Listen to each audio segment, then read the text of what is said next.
Chères auditrices et spectateurs, spectatrices, bonsoir. Bienvenue parmi nous dans votre émission Guyane Éducation. Bruno, bonsoir. Bonsoir Jawad, bel Comment, bonjour tout le monde. comment tu vas? Bien, bien, et toi? Voilà, aujourd'hui, on va parler d'un dossier qui est vraiment, euh, je pense, spécifique à la Guyane. C'est les enfants non scolarisés. Comment on est arrivé à ce stade-là, Bruno, alors que les textes de loi et une obligation de scolarité jusqu'à 16 ans? Alors, voilà, on va toujours d'abord poser le constat. Bon, les chiffres sont extrêmement disparates, hein. L'UNICEF a fait il y a 3 ans une étude qui montre que, d'après leur estimation, il y avait 10 000 enfants, donc on parle des enfants avant de 16 ans, de 3 à 16 ans, qui n'étaient pas scolarisés. C'est énorme. Ouais. C'est énorme. Le recteur, le nouveau recteur, le recteur actuel qui est arrivé il y a 2 ans, a donc lancé une expertise et il est arrivé à un chiffre beaucoup plus bas, hein, entre 2 et 3 000. Bon, de toute façon, 2 et 3 000 déjà, c'est énorme. Alors, comment on en arrive à cette situation? On arrive à cette situation, d'abord parce qu'il faut rappeler que nous avons une pyramide des âges extrêmement jeune. La moitié de la population a moins de 25 ans. 50 des gens ont moins de 25 ans. Nous avons en moyenne sur le territoire guyanais, de manière globale, 3,5 enfants par femme. Et nous avons une arrivée environ par an de 700 enfants d'origine étrangère qui arrivent sur le territoire. Donc tout ça crée une pression démographique très forte sur les communes parce que c'est les communes qui font les écoles primaires. Puis ensuite, la CTG qui fait les collèges et les lycées. Et ce qui se produit, c'est que les communes sont exsangues. Il faut dire la vérité. Les communes ont très peu de fonds. Heureusement, 2017, vous vous rappelez, 2017 avait dégagé un accord à 1,86 milliard. Sur cet accord à 1,86 milliard, il y avait 400 millions sur l'éducation, 250 pour les lycées et 150 pour le primaire. Ça a permis aux communes un petit peu de souffler, exactement. Et pareil pour les 4 lycées qui voient le jour actuellement, hein, dont un est mis déjà en œuvre, c'est Saint-Georges. Après, il y aura Maripasoula, il y a Saint-Laurent et il y a Macoria. Macoria va ouvrir l'année prochaine. Normalement, Saint-Laurent devrait, soit l'année prochaine, soit l'année d'après. Pas Maripasoula, pardon. Donc, on est dans une situation où, en fait, nous sommes en retard. On essaie de rattraper ce retard. Voilà. Mais on est tout le temps en train de courir. Voilà. C'est-à-dire que jamais, et pourtant, faire de la politique, c'est prévoir, jamais on prend un temps d'avance.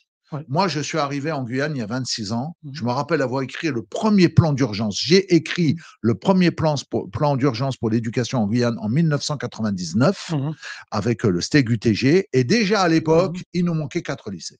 Déjà à l'époque. Donc, on a un retard permanent. Voilà. J'ai une question, je pense que tous les téléspectateurs posent cette question. Ces 10 000 enfants, ils sont où? Qu'est-ce qu'ils font? Ils ne partent pas à l'école. En tout cas, ils ne vont pas à l'école, ça c'est sûr. Eh bien, ils restent dans leur quartier, ils restent dans leur famille, ou alors ils sont scolarisés dans des petites associations. Voilà, on trouve un palliatif pour essayer qu'ils fassent un petit quelque chose, quoi. Cette situation est racontée, par exemple, déjà il y a 50 ans. Hein. Elle est racontée par Sylviane Vaillabouri dans son livre autobiographique Rue l'Alouette prolongée, où elle dit que sa mère elle n'avait pas d'école, elle avait été mise chez une dame, une ancienne institut qui faisait l'école, quoi. Donc il y a des assos qui font ça, quelques-unes, pas beaucoup, hein, comme la Verdure par exemple, où il y a une école faite par des volontaires, des bénévoles, parce que les enfants ne vont pas à l'école. D'accord, oui. La commune de Cayenne, d'ailleurs, avait été condamnée il y a quelques années parce que elle doit scolariser, puis elle n'arrivait pas à scolariser. Donc la justice leur a dit si, vous devez scolariser. D'accord, oui, mais moi, ma question, c'est-à-dire, je sais qu'ils ne partent pas à l'école, qu'ils restent dans la rue, mais à ce moment-là, c'est-à-dire, c'est déjà illégal, oui, premièrement, et deuxièmement, c'est-à-dire, ça va créer des problèmes, c'est-à-dire de sécurité, de délinquance, parce que surtout de non-socialisation. Voilà. Oui. Ça, il faut bien comprendre à quoi sert l'école. Comme le dit le dramaturge, poète guyanais Eddie Stephenson, faire école, c'est faire société. Aller à l'école, c'est extrêmement important parce que c'est là que se construit les valeurs de citoyenneté, l'instruction de base, la compréhension de la société, la langue qui est la langue de scolarisation. Et c'est là que ce qu'on appelle les valeurs psychosociales, les éléments psychosociaux se mettent en place, c'est-à-dire les relations entre les personnes, savoir s'exprimer en groupe, savoir se tenir en société. Bien. On apprend en partie ça à la maison, et avec son entourage, mais on apprend beaucoup ça à l'école. D'ailleurs, la moitié du temps, on le passe à l'école, hein, sur une semaine. Donc, l'école est un élément extrêmement important pour ce qu'on va appeler l'intégration dans la société. Donc, nous sommes, nous, mais tous les syndicats, hein, nous sommes vraiment, on pousse à ce qu'il n'y ait pas de discussion là-dessus. Mmh. Un enfant, ça va à l'école. Point. Ça Mmh. va nulle part ailleurs. Ça va aller. Et on se débrouille. Mmh. On organise la société comme il faut, comme l'a fait la CTG. La CTG a eu une intelligence il y a 3 ans lorsqu'ils ont récupéré l'OPRF, Oui. lorsqu'ils ont récupéré même celle de Kourou pour en faire des lycées, parce que tout d'un coup, il y avait 250 enfants, on ne savait pas où les mettre. Et hop, il fallait les placer. Donc moi, je pense que c'est ça qu'il faut faire. On s'organise. Mais un enfant, ça va à l'école. Mais est-ce qu'il y a un problème en matière, c'est-à-dire de manque de locaux, de Oui. manque d'enseignants ou de manque des 2? Alors, te manque des deux. Ouais. Mais d'abord, on va commencer par le début. Il nous faut des locaux. On doit avoir des locaux. C'est-à-dire que nous devons nous organiser socialement pour que, même si c'est des locaux provisoires, comme on l'a fait pour les extensions de Melchior Garret, eh bien oui, il y a plein de mobilhomes. Ben voilà, on prend des mobilhomes et on fait des classes avec. Ou alors, dans mon lycée même, il y a 4 mobilhomes parce qu'on a une extension insuffisante. Donc, on a 4 mobilhomes pour faire des classes ou faire des bureaux. Donc, on s'organise. Ça, c'est la première chose. La deuxième chose, c'est ce qui va nous arriver dans les lycées qui seront les lycées les plus éloignés, c'est effectivement, il faut former les personnels. Et il faut former les personnels en amont. Il ne faut pas attendre le jour de la rentrée pour se dire ah purée, pour se dire ah mince, ah, on n'a pas de prof, ou 2 mois avant, quoi, on n'a pas de prof. Moi, j'ai écrit une note qui a été transmise à l'époque à la ministre Girardin et grâce à un professeur, un maître de conférence de l'université, Christian Aridas, on avait rencontré le maire Elfort. Je lui ai donné la note 3 ans avant l'ouverture du lycée. Et je lui ai dit, voilà ce que, moi je suis géographe de formation, Oui. je lui ai dit, voilà ce qu'informe, ce qu'impose la construction d'une superstructure comme ça. Elle impose de l'énergie, elle impose de l'eau, elle impose de la nourriture, et elle impose de prévoir les cadres. Oui. Et donc, il faut former tant de personnes, tant de personnes, tant de personnes. Bon, cette note a disparu, elle n'a jamais Oui. été suivie. Et donc, on s'est retrouvé, à la rentrée, il manque pas de matériel, il manque des profs. Voilà, voilà. En fait, le prévisionnel, toujours pareil. Le prévoir, prévoir, Heu, prévoir. Prévoir. Mais il y a une solution que c'est-à-dire certains téléspectateurs pensent, c'est que pourquoi ne pas faire 2 services à l'école? C'est-à-dire, s'il y a pas en attendant qu'il y aura des locaux, quitte à un service, c'est-à-dire le deuxième service qui soit c'est-à-dire, le soir ou c'est-à-dire pour que ces enfants-là, c'est-à-dire ne décrochent pas. Oui, c'est ce qu'on appelle la bivalence Oui. des écoles. Effectivement, c'est ce qui se passe au Brésil. C'est très facile à faire pour le primaire. Oui. Parce que pour le primaire, souvent, on a on a cours le matin et l'après-midi, on a les, les, les actions Les périscolaires. activités périscolaires, oui. périscolaires. Eh bien, on pourrait tout à fait imaginer que dans la même salle de classe, il y a un groupe dans les salles de classe du matin qui occupe donc pendant 3 h 30, 4 heures tous les matins, Oui. et l'après-midi, un autre volet d'élèves qui arrivent et qui occupent les mêmes salles.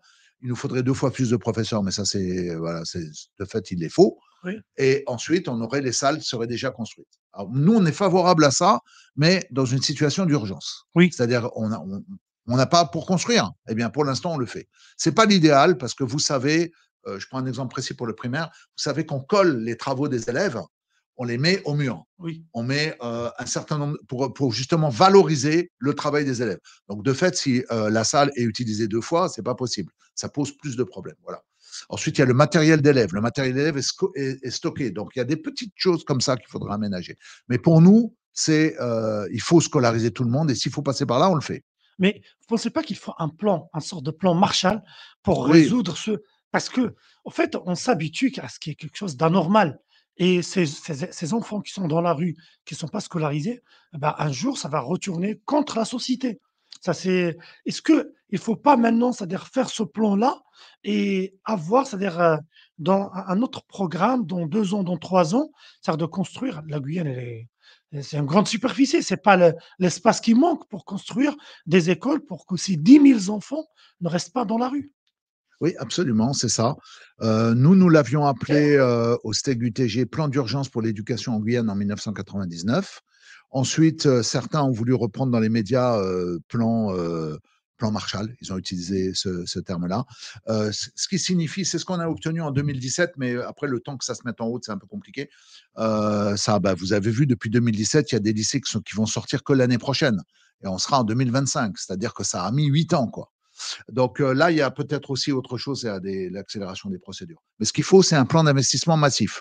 La France a fait ça dans les années 60, hein, je le rappelle, avec les fameux collèges qui étaient d'un type bien particulier, et elle a couvert la France de collèges avec un seul type, je ne me rappelle plus du nom de ce type de collège, et tout le monde et les enfants allaient à l'école. Et c'est ce que nous devons faire. Et elle avait reçu, je rappelle que la France avait reçu, avec les rapatriés d'Algérie, 1 200 000 personnes, dont la moitié d'enfants. Donc il fallait scolariser tous ces gens-là en catastrophe. Elle l'a fait. Eh bien, c'est la question de l'investissement. Et effectivement, je pense que nous ne sommes pas au niveau et qu'on doit avoir un plan choc d'investissement, plan général d'investissement pour l'école. Parce que, Bruno, je te rappelle que pendant la période Covid, on avait la politique de quoi qu'il en coûte. Oui, oui. Bah là, on a des enfants qui sont non scolarisés et qui peuvent être victimes de délinquance, de tous les méfaits de la. Pourquoi on n'aura pas la continuité de cette politique, quoi qu'il en coûte, surtout pour une raison et une noble, quoi. Oui, tout à fait. Moi, je suis favorable à ça, évidemment. Tout le monde est favorable à ça. Il nous faut des investissements chocs. Il nous faut un choc d'investissement là-dessus. Donc, on pousse là-dessus et il ne faut pas hésiter. S'il faut refaire en 2017, il faudra le refaire. Voilà. Notamment parce qu'on a gagné beaucoup sur la question scolaire avec 2017. D'accord.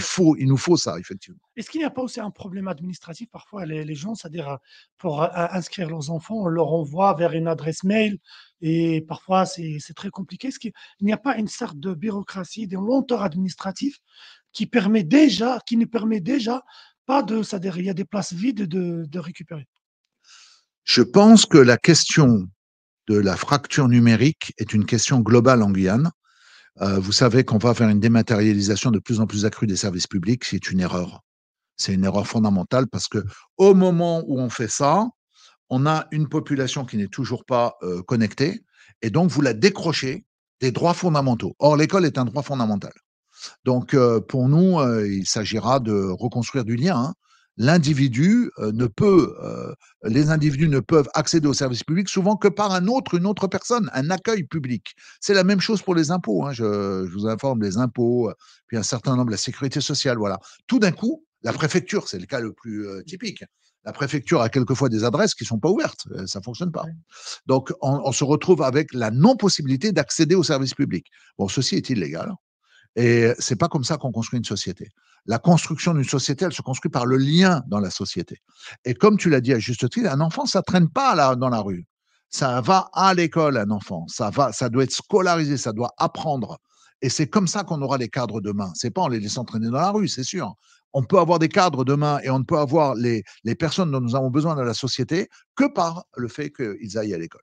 D'accord. Mais actuellement, c'est-à-dire, je te laisse le dernier mot. Comment tu vois, c'est-à-dire la solution, ou bien une solution parmi d'autres par rapport à ce problème chronique que finalement, c'est-à-dire ça commence à déranger personne, quoi. Ça, on commence malheureusement à normaliser avec ça et chaque année on dit bon, c'est 10 000, 9 000, c'est pas grave. Comment, toi, autant que syndicaliste, enseignant, comment tu vois le bout de, c'est-à-dire la solution, comment tu la vois dans sur le plan réel, c'est-à-dire sur le terrain? Alors, cette histoire de non-scolarisation, elle est ancienne, hein. Le premier observatoire de la non-scolarisation doit dater de 2004. Mhm. Il était à l'initiative de Madame Launay, d'associations dont je faisais partie, de syndicats, et il avait permis au moins de mettre le doigt là-dessus et de recenser. On a redemandé sa réactivation lors de la grève de l'année dernière en décembre, réactivation de cette procédure, quoi, de cet outil, hein, d'évaluation. Après, pour moi, les autorités publiques ne sont pas à la hauteur des enjeux. Et là, c'est le syndicaliste qui parle, hein, mais je pense qu'on n'est pas à la hauteur de l'enjeu. Donc, il ne reste plus qu'une seule chose, c'est la mobilisation. Et si on a une possibilité de mobiliser là-dessus, il faut le faire. Il ne faut pas hésiter à le faire. Moi, je vois les parents d'élèves qui se mobilisent sur les écoles pour demander tout le temps. C'est une très bonne chose. Il ne faut jamais arrêter de dire non lorsque quelque chose est injuste. Donc, pour moi, la mobilisation, c'est l'outil actuel. Parce que je vois bien ce qui se passe. On a beau avoir un discours raisonnable, on a beau avoir un discours rationnel, on a beau vouloir dire il faut que, et vous devez, et puis en fait, on vient pas là, quoi. Donc, nous ne pouvons pas échapper à un moment donné à ce que la société civile s'empare de ce dossier-là et le fasse avancer. Un enfant, ça ne va reste pas dans la rue. Un enfant, ça va à l'école. D'accord, bah, j'espère qu'on est sur la fin de cette émission. J'espère, Bruno, que, d'ici peu, qu'on va essayer de faire une émission et on aura dit que c'est le problème, il est pris à bras le corps et qu'on va trouver aucun enfant sur le territoire en état d'errance dans les rues sans proposition éducative, et pédagogique. Sur ce, chers spectateurs, je vous souhaite bonne soirée et à la semaine prochaine avec Bruno. Bruno, bonne soirée. Merci, bonne soirée. Au revoir.